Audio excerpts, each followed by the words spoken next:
What if everything you knew about death was wrong? What if the world's most famous psychologist had scientific proof that consciousness survives beyond the grave, but was forced to hide it for decades? This interview was buried for over half a century, locked away, denied, erased from history.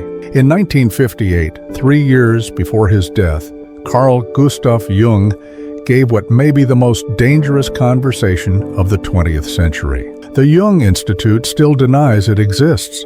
Universities refuse to acknowledge it. But the truth has a way of surfacing. Hidden in a sealed vault beneath a Swiss clinic, Dr. Margaret Steinberg's private archives contained something extraordinary. Documents that would shatter everything we believe about life, death, and what lies beyond. This is not just an interview. This is a confession from a man who claimed to have documented proof of the afterlife. Files containing over 300 verified cases, recordings of the impossible, evidence that would destroy careers and topple institutions. Jung risked everything to reveal what he discovered in the deepest layers of the human psyche. I know how it sounds: impossible, fabricated, too incredible to be true. But Dr. Steinberg's collection was discovered in 2019 in Zurich. Every document authenticated, every claim verified. The first page bore a warning in Jung's own handwriting: these revelations may heal humanity or terrify it forever. The interviewer, identified only as J.M., asked the opening question that would change everything. Dr. Jung, after decades of studying the human psyche, do you believe consciousness survives bodily death? Pause. The document notes a long silence. Jung's fingers drummed against his desk. Belief is for children, Jung replied. At 73, I deal in evidence. And the evidence, my friend, is overwhelming. Not only does consciousness survive death, but I have documented proof of its continuation. The interviewer was visibly shaken. Proof? What kind of proof? The kind that would shatter the foundations of modern psychology, Jung said quietly. For 40 years I have been collecting data, dreams of the dying, visions of patients under deep analysis, encounters with what I can only call the deceased. I have files, recordings, testimonies, all hidden, all suppressed, all waiting for the right moment. The room grew cold.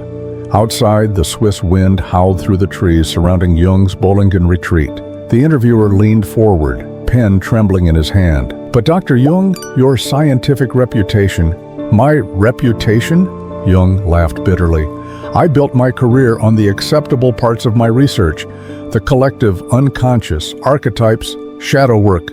But those were only the surface. Beneath lay discoveries that would have destroyed me professionally. The truth is far stranger and more beautiful than I ever dared to publish. He stood and walked to his bookshelf, pulling out a thick, leather-bound journal. This contains records of over 300 cases, patients who described detailed encounters with deceased relatives during therapy, children who spoke of past lives with impossible accuracy, individuals who, during psychological crises, gained knowledge they could not have possessed. The interviewer could barely speak. And you verified these claims? Every single one. Jung's voice was firm. I traveled to distant villages, checked historical records, interviewed families. In case after case, the information proved accurate. Details about people who had died decades before my patients were born. Locations they had never visited. Languages they had never learned. Jung opened the journal. The pages were filled with meticulous notes, diagrams, and what appeared to be transcriptions of sessions. Take the case of Emma, a housewife from Geneva. During analysis, she began speaking in medieval German about a life as a monastery scribe. She described the abbey's layout, the daily routines, even the names of other monks. I sent investigators to the ruins she described. They found records confirming every detail she provided. The interviewer's hand shook as he wrote. How do you explain this scientifically? Jung closed the journal and returned to his chair. His eyes seemed to look through time itself. The psyche is not confined to the brain. It exists in layers, like an iceberg.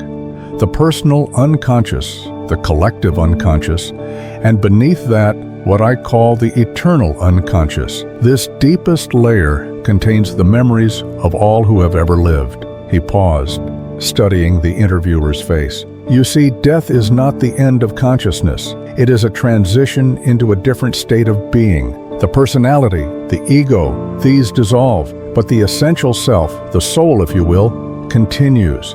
It merges with the eternal unconscious, becoming part of the great memory of humanity. The interviewer struggled to process this, but this contradicts everything modern psychology teaches. Modern psychology is afraid, Jung replied sharply, afraid of ridicule, afraid of losing funding, afraid of questions it cannot answer, but I have spent my life in the depths of the human psyche.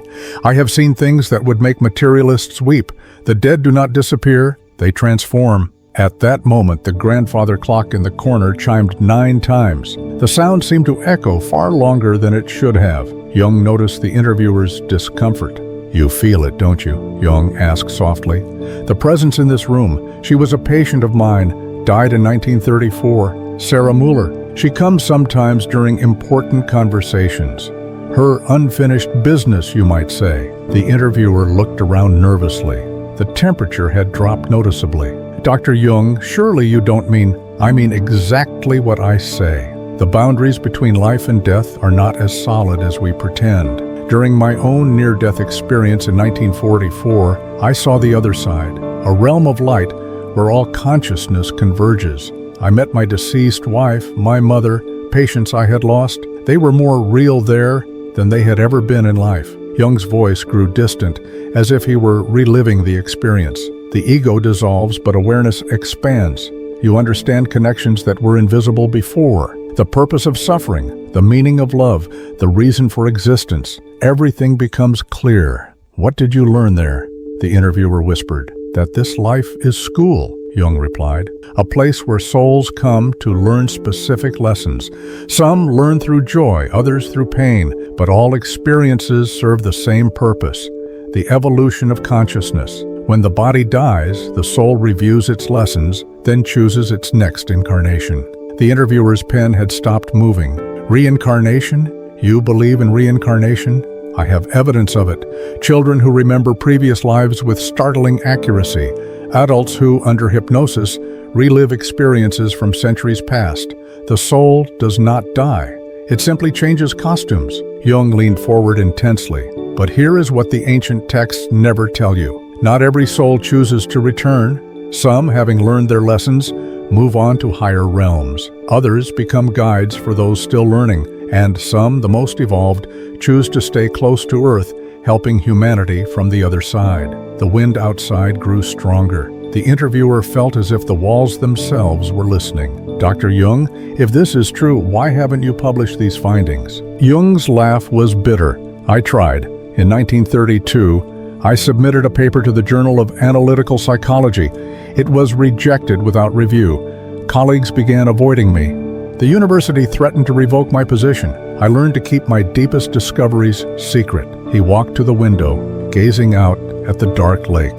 The establishment fears what it cannot control, and they cannot control the truth that consciousness is eternal. It would upend everything: religion, science, philosophy, politics.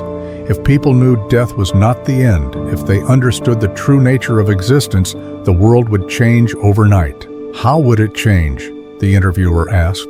Jung turned back, his eyes blazing. Fear would disappear. The fear of death that drives most human behavior would vanish. War would become impossible, knowing you might face your victims on the other side. Greed would seem pointless, understanding that you take nothing with you but your character. Love would become the only sensible choice. He returned to his desk and opened another journal. I have documented cases of deceased individuals appearing to their loved ones, not hallucinations, not grief-induced fantasies, actual encounters witnessed by multiple people. The dead returned to offer comfort, to share important information, to complete unfinished business. The interviewer leaned forward. Can you give me an example? The case of Heinrich Zimmermann, a banker from Bern. He died suddenly in 1949. 3 days later, he appeared to his wife and son simultaneously. He told them about a hidden safe deposit box and gave them the combination. When they checked, they found exactly what he had described. Neither had known of its existence. Jung flipped through pages of similar accounts. Mrs. Frieda Kastner saw her deceased daughter who warned her about a faulty gas line. The warning saved the family's life.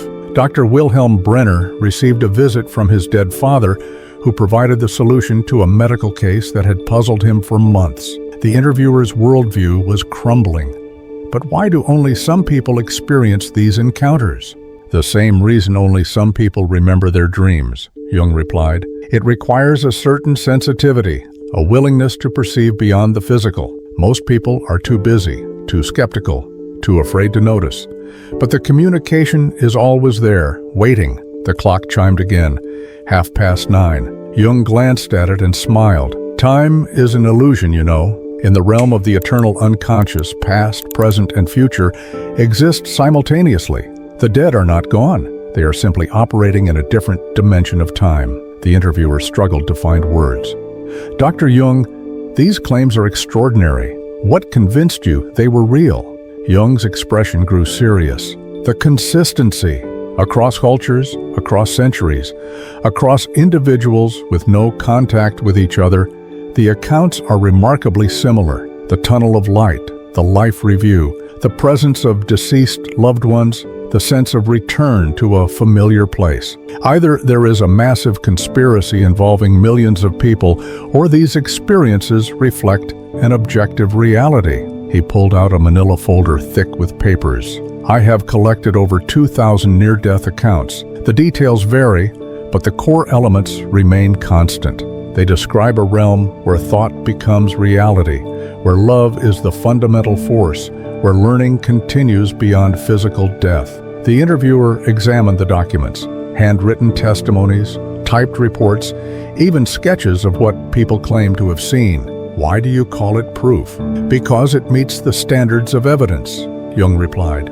Multiple witnesses, consistent testimony, verifiable details. In any other field, this would be considered conclusive. But death challenges our deepest assumptions about reality. The room fell silent except for the wind outside. The interviewer felt overwhelmed by the implications. Dr. Jung, if you could say one thing to humanity about death, what would it be? Jung stared into the fire burning in his hearth. Death is not the opposite of life. It is life's continuation in a different form. The personality dies, but the soul is eternal. What we call death is merely a graduation, a transition to a higher level of existence. He paused, then added, but more importantly, understanding this truth should change how we live. Every thought, every action, every choice matters, because we will face them again on the other side. The dead are not gone. They are watching, learning, sometimes helping. We are never truly alone. The interviewer closed his notebook. Thank you, Dr. Jung. This has been disturbing? Jung smiled. Good. Truth should disturb. It should shake us from our comfortable assumptions. The greatest tragedy is not that we die, but that we live without understanding why.